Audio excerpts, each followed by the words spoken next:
Madame, Monsieur, bonsoir. Nouveau journal sur Tri TV. Merci de l'honorer. Nous sommes lundi 21 mars 2022. Voici les titres du premier 20h de cette semaine. Assemblée législative de la transition Burkina Faso. Les noms des membres titulaires devant y siéger, connus depuis samedi dernier. Dans ce 20h, nous vous proposerons le parcours de quelques membres, mais également la réaction de certains d'entre vous face à cette composition hétérogène. Journée internationale des forêts 2022. L'accent mis sur la sensibilisation, l'importance et la contribution des forêts à l'équilibre du cycle de vie. Pour la circonstance, nous vous plongeons au cœur de l'écosystème Bangroego, dans la capitale burkinabé qui offre plus d'un service aux populations mais qui malheureusement se meurt. Et puis, bonne nouvelle pour le Mali qui retrouve sa première place de producteur de coton en Afrique. La menace djihadiste n'a pu empêcher le pays de produire plus de 760 000 tonnes de coton au titre de l'année 2021-2022 comme annoncé par le président Goïta. La situation sécuritaire et humanitaire au Burkina Faso préoccupe plus d'un, dont le Conseil de l'Entente, qui est une organisation sous-régionale. Son secrétaire exécutif, Marcel Montano, à la tête d'une délégation, a été reçu le 18 mars dernier par le chef de l'État burkinabé. Sans véritablement de surprise, au cœur des échanges, les deux parties ont évoqué la crise sécuritaire et humanitaire. Le secrétaire exécutif du Conseil de l'Entente a dit sa solidarité au peuple burkinabé, dont le quotidien est de plus en plus difficile. Michael Tougri.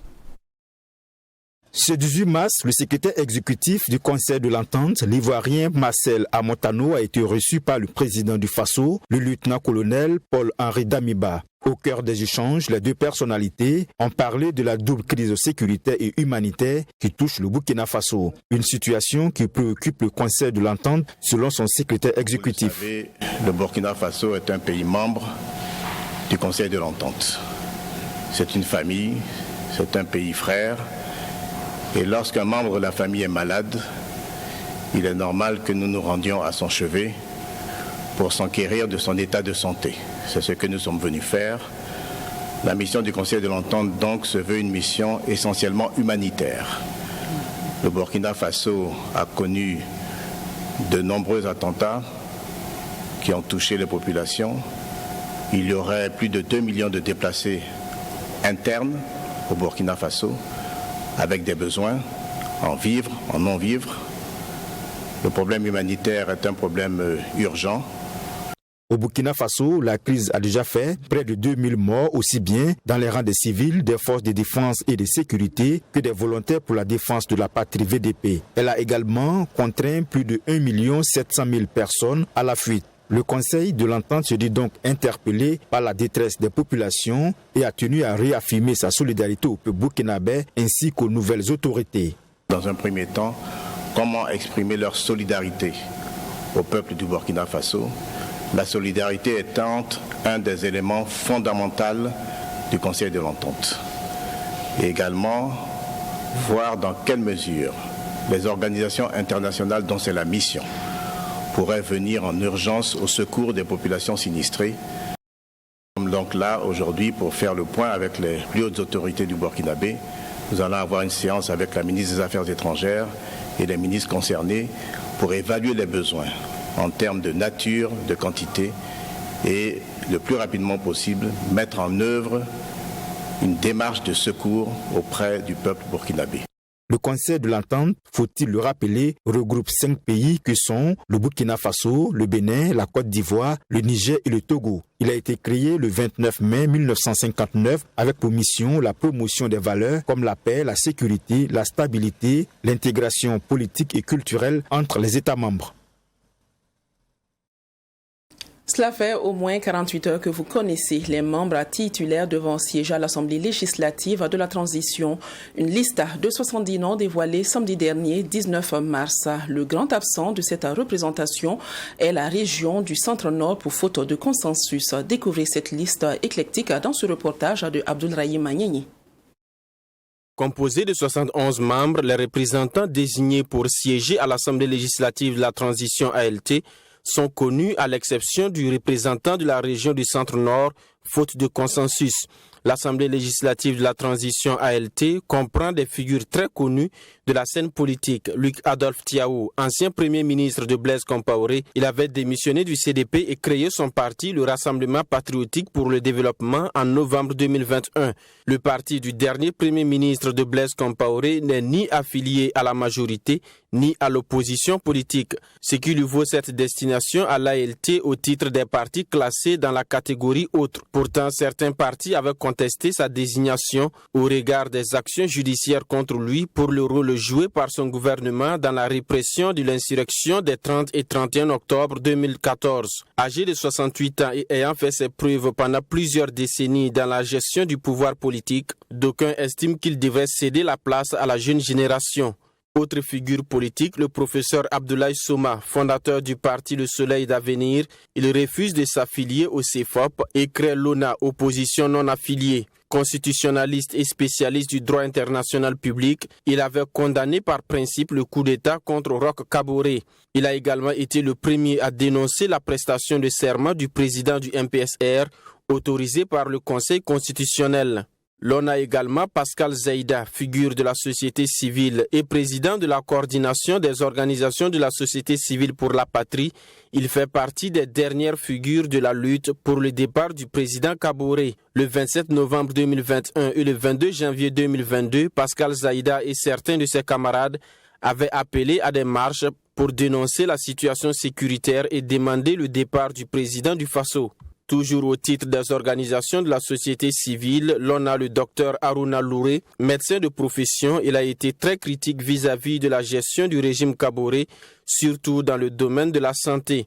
Ce qui attire également l'attention, c'est la nomination par le président de la transition de Ratusamba Zaongo. Âgée de 27 ans, elle est élève et est la plus jeune de l'équipe. Elle est originaire de Dablo, commune de la province du San Matenga, qui a connu un déplacement massif de ses populations en fin 2021. Âgé de 73 ans, le représentant de l'APMP, Jean-Hubert Bazier, est le plus âgé des députés de l'ALT, une assemblée qui compte 14 femmes, soit un taux d'environ 20%. La liste des membres titulaires devant siéger à l'Assemblée législative de la transition n'a donc plus de secret pour vous. Que pensez-vous du coup des personnes choisies? Nous y retrouvons des personnalités, des leaders d'OSC, de partis politiques, le corps militaire, mais également des économistes, des commerçants et même une élève. La position de quelques Ouagalais sur le sujet avec Mamidriana Kamabou. Je vois une liste où on a essayé de mettre à peu près toutes les couches de la société dedans, y compris étudiants, élèves, commerçants et autres. Je pense que c'est de façon normale où tous les acteurs de la société ont été pris en compte. Il y a une amélioration au niveau de la politique du Burkina Faso et cela va droit au cœur. Voilà, puisqu'on a pu en plus avoir moins un représentant au niveau des députés pour discuter notre sort. Et je pense que si on a reconduit ces tests, peut-être que lui qui a désigné ces personnes pense que ces personnes ont vraiment une expertise qu'ils peuvent apporter dans la construction de la nation qui les a appelés. Selon moi, il faut que chaque député puisse penser à sa région, à sa ville. Voilà, si au moins chaque député pouvait passer dans chaque région et chaque ville, prendre les problèmes des différents secteurs, et en fonction de ça, ils vont arriver à l'Assemblée maintenant, ils vont voter les lois maintenant. Oui, ce serait une bonne chose. J'espère vraiment voir des lois qui seront vraiment favorables à la vie au Burkina. Voter les lois en tenant compte de nos réalités sociales qui sont là. C'est la politique, voilà, c'est que tout le monde est là juste pour avoir ses gains de cause. Voilà. C'est vrai qu'il y a de la corruption entre eux là-bas, la bagarre.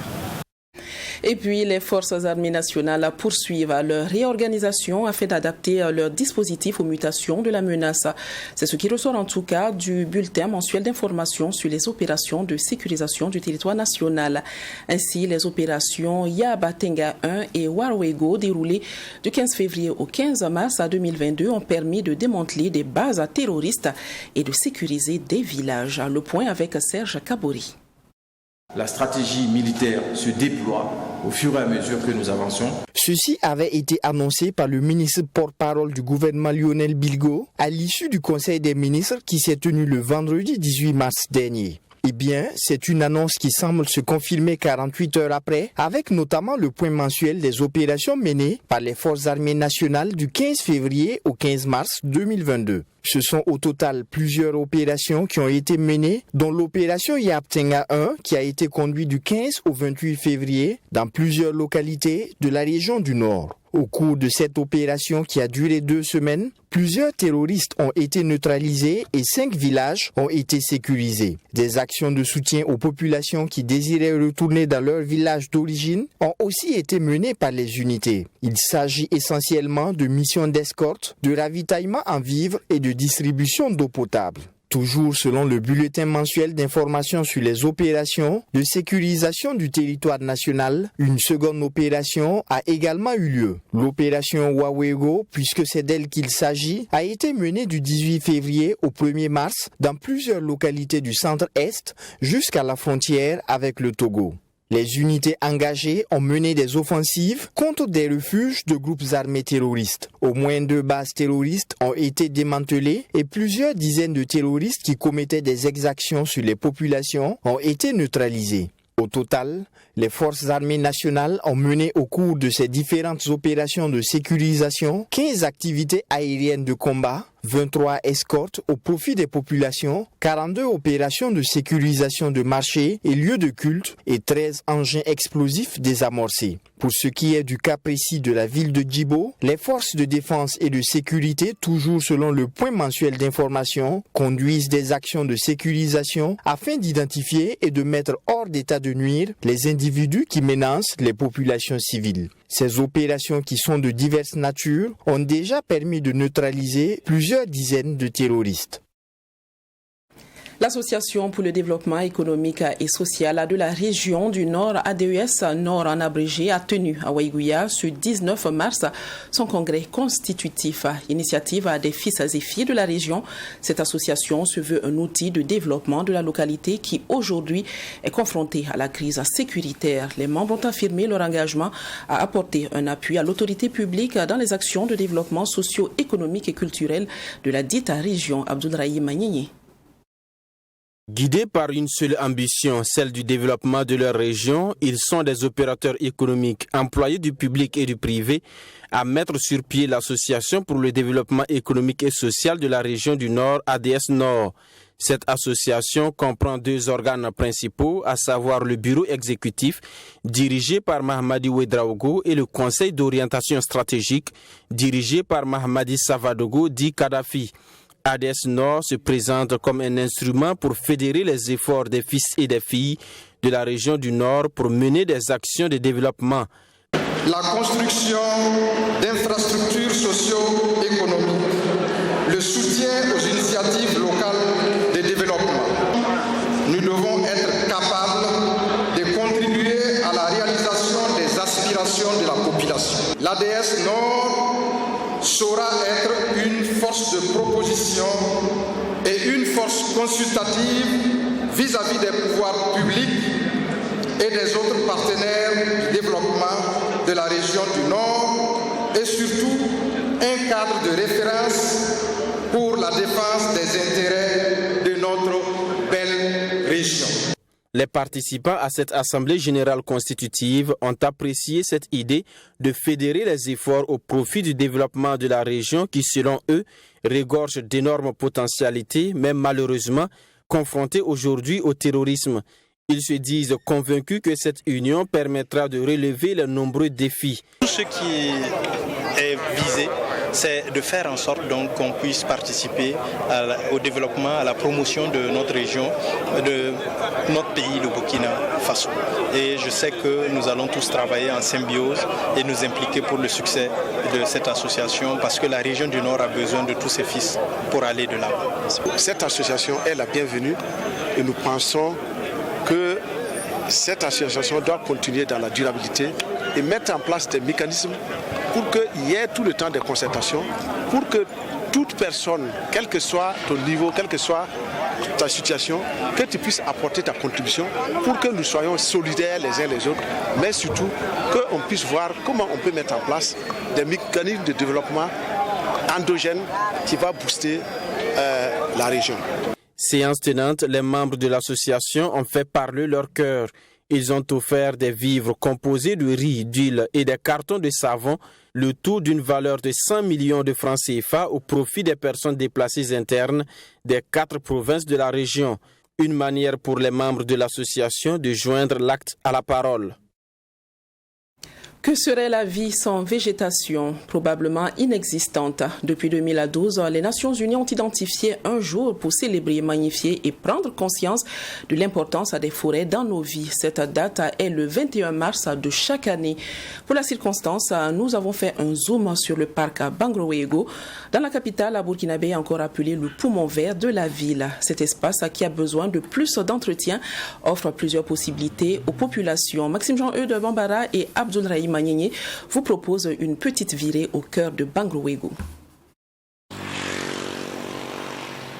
Situé au cœur de la ville de Ouagadougou, le parc national Bangroego est un espace de 265 hectares, dont 240 hectares aménagés avec une clôture de plus de 3 km. Déclaré forêt classée pendant la colonisation, ces anciens champs du Mogo Naba, empereur des Mossé, deviennent parc national après les indépendances. Et l'espace est connu sous le nom de poumon vert de Ouagadougou en raison de ses nombreuses vertus. Pourquoi le poumon vert de la ville? Parce que vous savez que la forêt contribue énormément à la séquestration du carbone. Vous voyez que quand même les différents gages, tels que les pots d'échappement, les usines qui dégagent quand même beaucoup de gaz, les plantes captent quand même ces gages-là. Et, voilà. Et puis par exemple en captant ces gages-là, ils nous rejettent quand même de l'air pur, qui est l'oxygène, pour quand même la respiration normale de l'homme. Et ce mécanisme est rendu possible grâce à une forte potentialité végétale. Une potentialité qui, au-delà de maintenir le climat, regorge de plantes médicinales au profit des populations. Même la population veut aussi quelques espèces pour se soigner.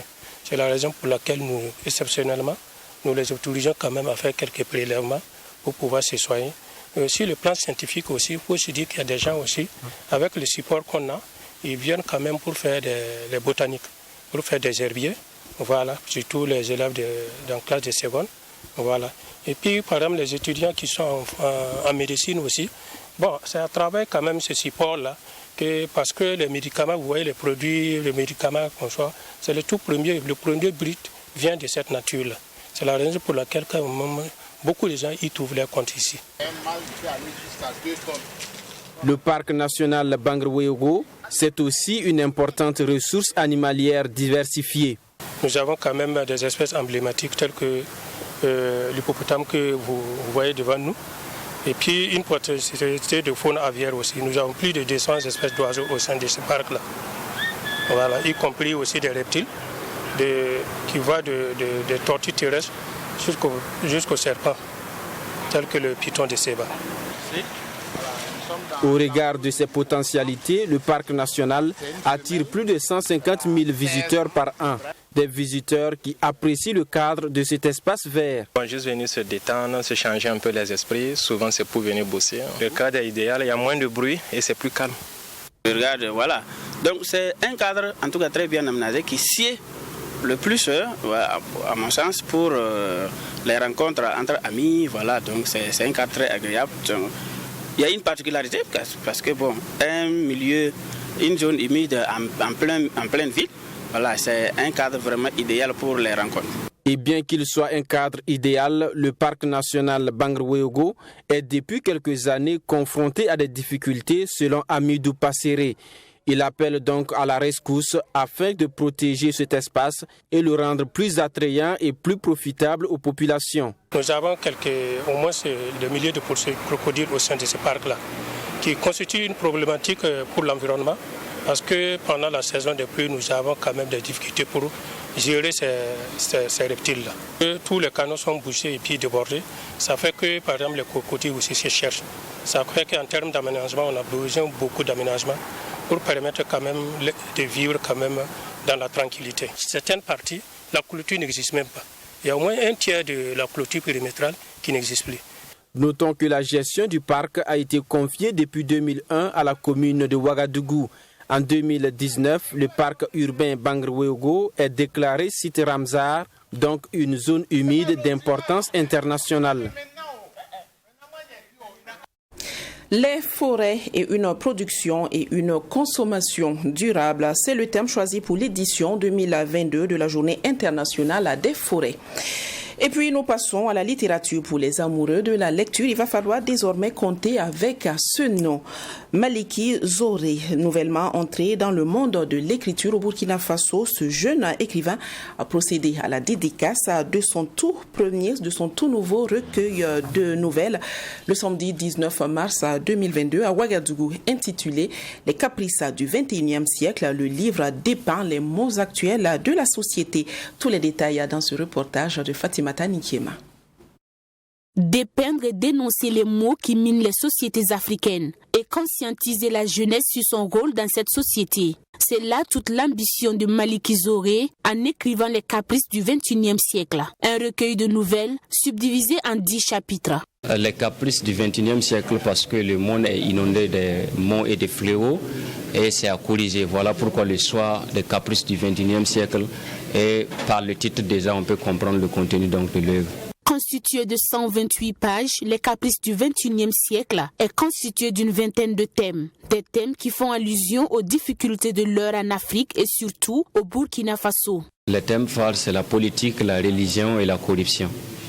Le message derrière, c'est sensibiliser, appeler la jeunesse à l'ordre, appeler la jeunesse à la raison.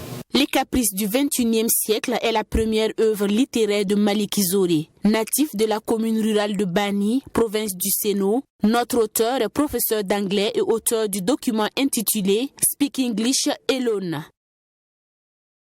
Dans quelques jours, les étalons du Burkina Faso affronteront le Kosovo et la Belgique en match amicaux. L'entraîneur intérimaire Oscar Barrow, après avoir convoqué les joueurs qui défendront les couleurs de la nation burkinabé, a vu ses choix critiqués par plusieurs personnes. Quel regard ont les acteurs du football face à cette liste? Réponse dans cet élément signé Assami Timtouri. Les étalons de Burkina sont présentement en Belgique pour 2 matchs amicaux, d'abord contre le Kosovo et la Belgique ensuite entrant dans le cadre de la journée FIFA. Pour ces rencontres, l'entraîneur intérimaire Oscar Barrow a fait appel à 29 joueurs. Parmi ces joueurs, on remarque la présence de quelques anciens ainsi que des absences. De nouvelles têtes font leur apparition également avec le retour en sélection de quelques-uns. Un cocktail qui semble faire l'unanimité chez les observateurs et journalistes. La première des choses tout de suite qui saute à l'œil, c'est cette stabilité prônée par le nouvel entraîneur, l'entraîneur intérimaire, et on l'a constaté au niveau de la liste, à savoir l'ossature de la CAN 2021. Je pense que si mes comptes sont bons, ils doivent être au moins 18 à avoir joué la CAN 2021 et convoqué donc par Oscar Barrow. Ça, c'est la première des choses. Je pense qu'il veut surfer sur le noyau de la CAN 2021. Quand même, quoi qu'on dise, on a fait une très bonne chevauchée. Et ensuite, on se rend compte qu'il y a des éléments nouveaux qui apparaissent, beaucoup, au moins 4, qui font leur première. Et il a aussi, dans la dynamique, l'entraîneur est resté sur des joueurs qui ont évolué en junior, qu'il veut regarder au niveau donc des seniors, à savoir Trouvaboni, à savoir Rachid Noufou Zagré et autres. 29 joueurs, à mon avis, c'est déjà trop. 29 joueurs, c'est beaucoup trop. Je pense qu'on aurait pu se limiter à 25 joueurs. Ça lui aurait permis de beaucoup mieux préparer les 2 matchs donc à venir face au Kosovo et à la Belgique. Mis à part cela, le noyau dur, il est là. Ceux qui méritaient d'être là, qui constituent aujourd'hui là, la base de cette équipe-là, à savoir Hervé Kofi Kwaku, Issoufou Dayo, Edmond Tapsoba, Steve Yago, Issa Kaboré, pour ne citer que ces défenseurs-là. Et puis bien sûr, le retour de Djiga quand même est assez intéressant pour l'avenir. Je pense que c'est très important. Dans sa liste, il y a un certain équilibre qui est là et qu'il faut souligner. La convocation de certains joueurs qui ne sont pas au meilleur niveau de leur forme dans leur club respectif fait beaucoup de bruit. Pour ces observateurs, ces joueurs qui ont eu la confiance du sélectionneur auront la chance d'apprendre aux côtés des expérimentés pour un lendemain meilleur du football burkinabé. C'est vrai qu'il y a certaines convocations qui font polémique, comme celle de Trova Boni, comme celle de Abou Ouattara, même celle de Nino Bazé. Je pense que ce n'est pas normal qu'on fasse polémique sur ces joueurs-là. Quand on a des joueurs comme ça sur lesquels on doit miser pour l'avenir, également il faut leur donner les chances. Il viendra, peut-être qu'il ne jouera pas, mais il va humer le parfum de l'équipe nationale. Ça va lui faire du bien pour sa croissance, pour sa prise de confiance avec la réserve de Lille. Et puis on espère que ça va continuer. C'est tout comme Mamadi Bangré qui arrive. C'est vrai qu'il ne joue pas trop, mais qui est quand même un espoir pour le football burkinabé.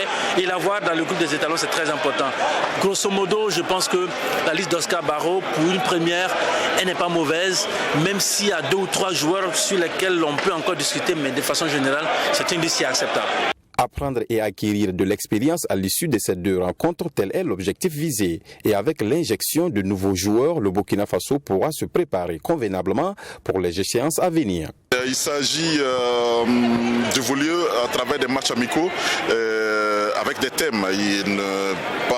Je ne pense pas que l'objectif premier est d'aller battre la Belgique, c'est de voir comment les jeunes évoluent, de voir d'autres joueurs en situation de jeu et de voir comment ça peut prendre avec déjà le noyau de la CAN pour qu'au fur et à mesure qu'on avance, on puisse greffer au niveau de ce noyau-là d'autres joueurs. Et c'est ça aussi qui manque par moment. Je pense qu'il y a la matière. Le Burkina a quand même une très bonne équipe jeune en devenir. En rappel, les étalons seront face au Kosovo le 24 mars et le 29 contre la Belgique. L'ancien Premier ministre malien et président du parti ASMA CFAP, Soumeylou Boubeya Maïga, est décédé ce lundi 21 mars 2022 à la clinique Pasteur de Bamako. Âgé de 67 ans, l'homme politique était en détention pour une affaire de fraude présumée. Soumeylou Boubeya Maïga a été chef du gouvernement malien entre 2017 et 2019 sous le règne de feu Ibrahim Boubacar Keïta. Et puis, actualité toujours en rapport avec le Mali, mais cette fois-ci, les nouvelles sont bonnes. Le défi sécuritaire auquel a fait face le Mali depuis une dizaine d'années n'a pas empêché le pays de relever le défi de la production de coton.